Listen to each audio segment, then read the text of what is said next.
सोचिए आज से कोई 2500 साल पहले का भारत। एक भारत जो मतलब आज जैसा एक देश नहीं था। कई सारे शक्तिशाली राज्य थे जो आपस में होड़ भी करते थे। हाँ बिल्कुल। तो दिमाग में यही आता है कि भाई ये कौन से राज्य थे और इनमें सबसे ज्यादा पावरफुल कौन रहा होगा। सही सवाल है। हम बात करें 6ठी शताब्दी ईसा पूर्व के आसपास की।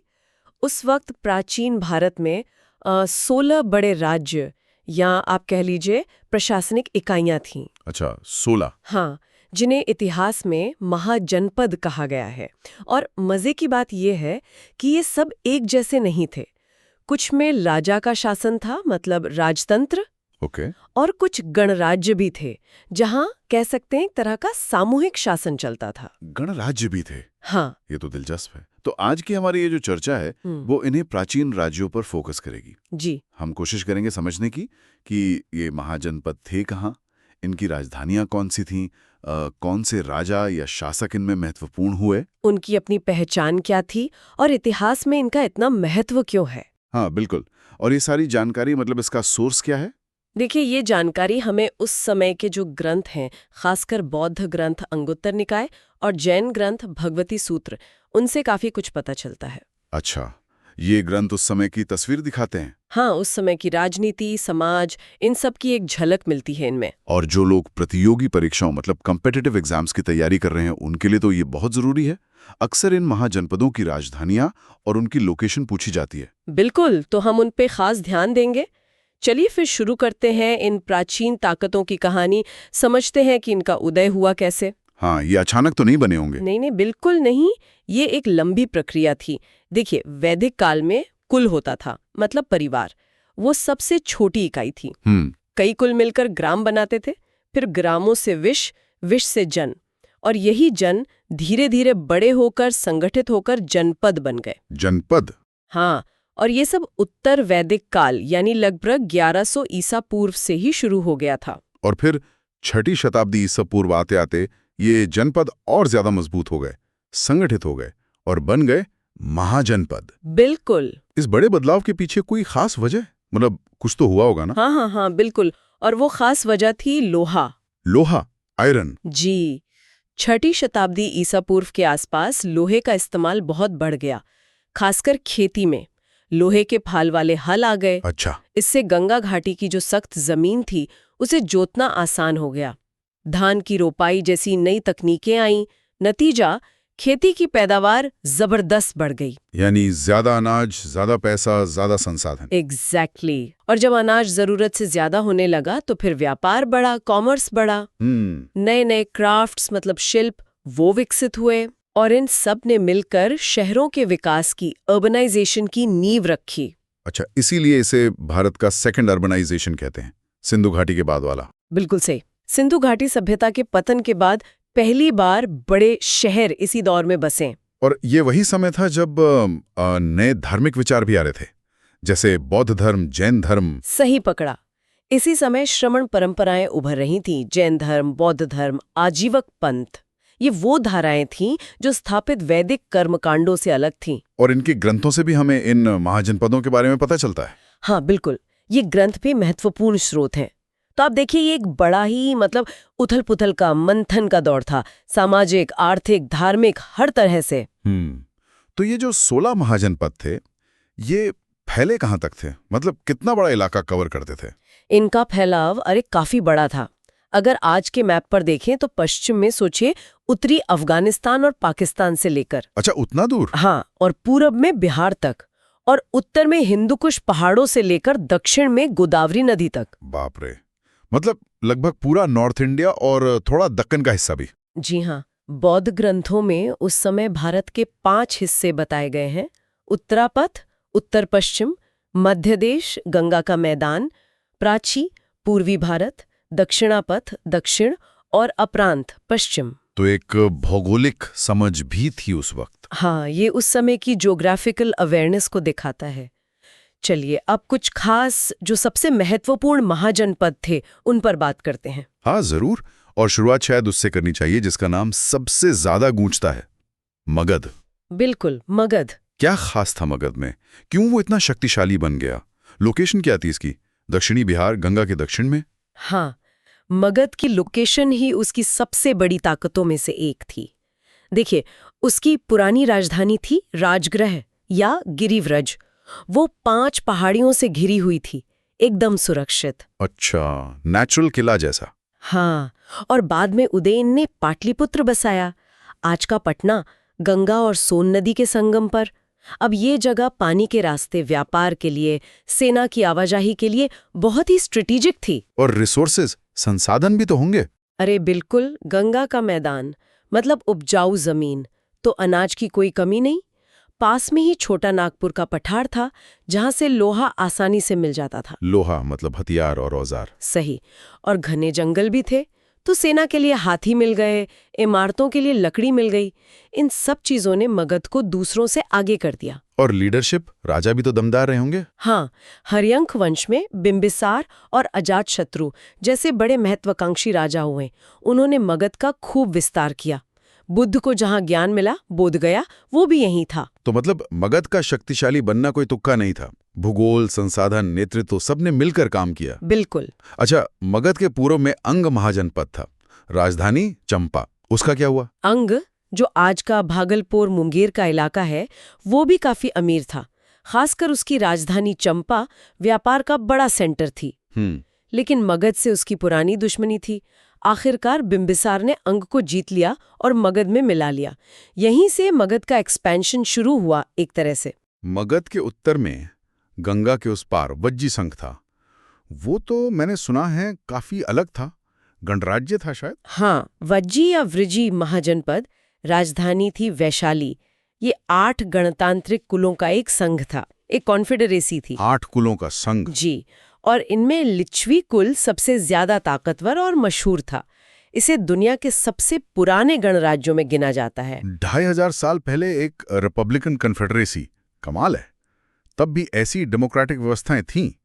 वैशाली का नाम आते ही महावीर स्वामी और आम्रपाली की भी याद आती है। बिल्कुल। जैन धर्म के 24वें तीर्थंकर महावीर स्वामी, उनका जन्म वैशाली के पास कुंडग्राम में हुआ था, जो वज्जी संघ का ही हिस्सा था। अच्छा। और आम्रपाली, जो बहुत प्रसिद्ध नृत्यांगना थीं और बाद में बुद्ध की शिष्या बनी, वो भी वैशाली से ही थीं। लेकिन देखिए, वज्जी संघ इतना शक्तिशाली होते हुए भी मगध की विस्तारवादी नीति का शिकार हो गया। अजातशत्रु ने कूटनीति और लड़ाई से इसे भी मगध में मिला लिया। तो वज्जी का अंत भी मगध ने किया। अच्छा, एक और गणराज्य का नाम आता है मल्ल। हाँ, मल्ल महाजनपद भी एक गणराज्य था। ये आज के उत्तर पूर्वी उत्तर प्रदेश, खासकर देवरिया, गोरखपुर के आसपास का इलाका था। ओके। इसकी 2 शाखाएं की। एक की राजधानी कुशीनगर थी, जहां बुद्ध का महापरिनिर्वाण हुआ था। हाँ। और दूसरी की राजधानी पावा थी, जिसे आज फाजिल नगर कहते हैं। माना जाता है कि महावीर स्वामी ने यहीं निर्वाण प्राप्त किया था। तो 2 प्रमुख गणराज्य, वज्जी और मल्ल। अच्छा, अब काशी की बात करते हैं। राजधानी वाराणसी, वरुणा और अस्सी नदियों के बीच। कहते हैं शुरुआत में बहुत पावरफुल था। हाँ, काशी अपनी राजधानी वाराणसी के साथ शुरू में बहुत शक्तिशाली और समृद्ध था। व्यापार, संस्कृति का बड़ा केंद्र था। जैन तीर्थंकर पार्श्वनाथ के पिता अश्वसेन, वो यहीं के राजा थे। लेकिन इसका पड़ोसी राज्य था कोशल, उससे इसकी लगातार लड़ाई चलती रहती थी। कोशल, राजधानी अयोध्या, बाद में श्रावस्ती, ये आज का अवध क्षेत्र हुआ, है ना? हाँ, कोशल आज के अयोध्या, गोंडा, बहराइच वाले इलाके में फैला था। यहाँ के राजा थे प्रसेनजित, जो बुद्ध के समकालीन थे। अच्छा, प्रसेनजित। हाँ, प्रसेनजित काफी शक्तिशाली थे। उन्होंने लंबे झगड़े के बाद काशी को जीत लिया और कोशल में मिला लिया। उन्होंने शाक्य गणराज्य को भी जीता था, जहां बुद्ध का जन्म हुआ था। अच्छा, तो प्रसेनजित कौशल के थे। एक और राजा का नाम आता है उदयन, वो भी बुद्ध के समकालीन थे। वो थे वत्स महाजनपद के राजा। वत्स आज के प्रयागराज के पास था। राजधानी थी कौशाम्बी, यमुना नदी के किनारे। ये भी बड़ा महत्वपूर्ण शहर था। राजा उदयन को लेकर कई कहानियां हैं। हमने पूरब और मध्य गंगा घाटी के राज्यों की बात कर ली, अब मध्य भारत में चलते हैं। अवंती भी तो एक बड़ी शक्ति था। बिल्कुल। अवंती आज के मध्य प्रदेश का मालवा क्षेत्र था। इसके 2 हिस्से थे। उत्तरी अवंती की राजधानी उज्जैनी, यानी आज का उज्जैन। हाँ, उज्जैन। और दक्षिणी अवंती की राजधानी माहेशमती। हाँ। यहाँ के राजा थे चंड प्रद्योत, महासेन, वो भी बहुत शक्तिशाली थे और बुद्ध के समय के ही थे। अवंती लोहे के काम के लिए, व्यापार के लिए जाना जाता था। अच्छा, मगध और अवंती में कैसी बनती थी? टक्कर थी या दोस्ती? देखिए, शुरू में थोड़ी राइवलरी तो थी, लेकिन बाद में रिश्ते ठीक हो गए। एक कहानी बहुत मशहूर है कि जब राजा प्रद्योत बीमार पड़े, उन्हें पीलिया हो गया था, तो मगध के राजा बिंबिसार ने अपना मशहूर राजवैद्य जीवक उसे उज्जैन भेजा था इलाज के लिए। अरे वाह, इससे दोस्ती बढ़ी होगी। हाँ, इससे दोनों राज्यों में मित्रता बढ़ी। चलिए अब थोड़ा और पश्चिम की ओर चलते हैं। गांधार, इसका जिक्र तो अक्सर आता है। हाँ, गांधार महाजनपद, ये आज के पाकिस्तान में है, पेशावर और रावलपिंडी वाला इलाका। अच्छा। राजधानी थी तक्षशिला। तक्षशिला शिक्षा का बहुत बड़ा केंद्र। बिल्कुल, उस समय की विश्व प्रसिद्ध यूनिवर्सिटी थी तक्षशिला। दूर दूर से छात्र पढ़ने आते थे। चाणक्य, महान कूटनीतिज्ञ और अर्थशास्त्री, वो यहीं पढ़े थे और बाद में पढ़ाया भी था। क्या बात है। तो गांधार उस समय भारतीय संस्कृति और ज्ञान का एक बहुत अहम हिस्सा था, भले ही आज भारत की सीमा से बाहर है। इसके पास ही कंबोज भी था। हाँ, कंबोज भी उत्तर पश्चिम में ही था, शायद आज के पाकिस्तान और अफगानिस्तान का जो बॉर्डर एरिया है वहाँ। राजधानी राजपुर या हाटक बताई जाती है। और कंबोज किस लिए मशहूर था? अपने घोड़ों के लिए। बेहतरीन घोड़े होते थे कंबोज के। पूरे प्राचीन भारत में उनकी मांग थी। महाभारत में भी जिक्र आता है इसका। दिलचस्प है। दो महाजनपद गांधार और कंबोज आज की भारतीय सीमा से बाहर। अच्छा, क्या दक्षिण भारत में भी कोई महाजनपद था? हाँ, ये एक खास बात है।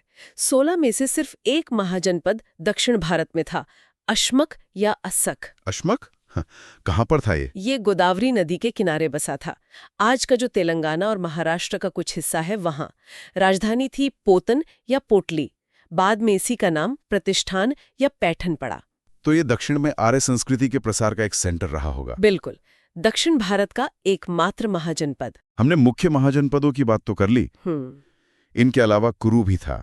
राजधानी इंद्रप्रस्थ, मतलब दिल्ली मेरठ वाला इलाका। हाँ, पांचाल था पश्चिमी यूपी में, राजधानी अहिच्छित्र और काम्पिल्या। शूरसेन था मथुरा क्षेत्र में, चेदी बुंदेलखंड में, राजधानी शक्तिमती, और मत्स्य राजस्थान में, जयपुर अलवर के पास, राजधानी विराटनगर। काफी सारे नाम हो गए। हाँ, पर यहाँ एक बात है जो एग्जाम्स के लिए जरूरी है, उसे नोट कर लेना चाहिए। बताइए। इन 16 में से 8 महाजनपद काशी, कौशल, वत्स, मल, चेदी, पांचाल, शूरसेन और कुरु, ये 8 आज के उत्तर प्रदेश की सीमा के अंदर आते थे। 8 यूपी में? ये तो जरूरी पॉइंट है, अक्सर पूछ लिया जाता होगा। हाँ, पूछ लेते हैं। वाह। 16 राज्य, सबकी अपनी कहानी, अपनी पहचान, कुछ राजतंत्र, कुछ गणराज्य। अब श्रोताओं के लिए एक सवाल है सोचने को। पूछिए। इन 16 महाजनपदों में चाहे उनकी शासन व्यवस्था को देखें, मतलब गणराज्य या राजतंत्र, या उनकी कोई खासियत देखें, जैसे कंबोज के घोड़े, गांधार की शिक्षा या वज्जी का संघ होना, कौन सा महाजनपद सबसे ज्यादा ध्यान खींचता है और क्यों? इस पर सोचने से शायद उस दौर की विविधता, उसकी कॉम्प्लेक्सिटी और अच्छे से समझ आएगी। बहुत अच्छा सवाल है। और ये विविधता सिर्फ शासन या खासियत में ही नहीं थी, बल्कि शक्ति संघर्ष में भी थी। हाँ, वो तो था ही। ये महाजनपद लगातार एक दूसरे पर हावी होने की कोशिश में लगे रहते थे। हमने देखा मगध ने अंग को हराया, वज्जी को हराया, कौशल ने काशी को जीत लिया, अवंती और वत्स में भी संघर्ष चला। ये एक कांस्टेंट पावर स्ट्रगल था। और इस रेस में आखिरकार मगध सबसे आगे निकल गया। हर्यंक वंश, फिर शिशुनाग वंश और फिर नंदवंश। बिल्कुल, नंदवंश के जो संस्थापक थे महापद्मनंद, उन्होंने तो कमाल ही कर दिया। करीब 345 ईसा पूर्व में वो मगध की गद्दी पर बैठे और एक बहुत बड़ी सेना बनाई और उत्तर भारत के लगभग सभी महाजनपदों को जीत लिया। उन्होंने एक बहुत बड़े साम्राज्य की नींव रखी। इसीलिए महापद्मनंद के उदय को महाजनपद काल का अंत माना जाता है। और साम्राज्यों के युग की शुरुआत नंद और फिर मौर्य साम्राज्य। सही कहा। तो ये थी कहानी प्राचीन भारत के उन 16 शक्तिशाली राज्यों की, जिन्होंने भारतीय सभ्यता और राजनीति को एक दिशा दी। चलिए जाते जाते एक बार आज की चर्चा की मुख्य बातें दोहरा लेते हैं। हाँ, जरूर। पहली बात, 6ठी शताब्दी ईसा पूर्व के आसपास भारत 16 महाजनपदों में बटा था। इनका उदय लोहे के इस्तेमाल, खेती के विकास और शहरीकरण से जुड़ा था। दूसरी, इनमें राजतंत्र भी थे, जैसे मगध, कोशल, अवंती और गणराज्य भी थे, जैसे वज्जी और मल्ल। दोनों तरह के सिस्टम थे। ठीक है। तीसरी, मगध अपनी लोकेशन, रिसोर्सेज और लीडरशिप के दम पर वो धीरे धीरे सबसे शक्तिशाली बना और बाकियों को अपने में मिला लिया। हाँ। कौशल श्रावस्ती, अवंती उज्जैनी, गांधार तक्षशिला और दक्षिण में अश्मक प्रतिष्ठान। ओके। और पांचवी बात, गांधार और कंबोज जैसे महाजनपद आज की भारतीय सीमाओं से बाहर थे और 8 महाजनपद आज के उत्तर प्रदेश में थे। बिल्कुल। तो ये महाजनपदों का युग तो खत्म हो गया, इतिहास बन गया, लेकिन एक सवाल है जो मन में रह जाता है। हाँ, पूछिए। ये जो उस समय के राज्यों के बीच शक्ति संतुलन बनाने की कोशिशें थीं, जो आपसी टकराव थे, एक दूसरे पर हावी होने की होड़ थी, क्या उसमें हमें आज के देशों के बीच जो कूटनीति चलती है, जो पावर पॉलिटिक्स होती है, उसकी कोई झलक नहीं दिखती? इस पर विचार कीजिएगा।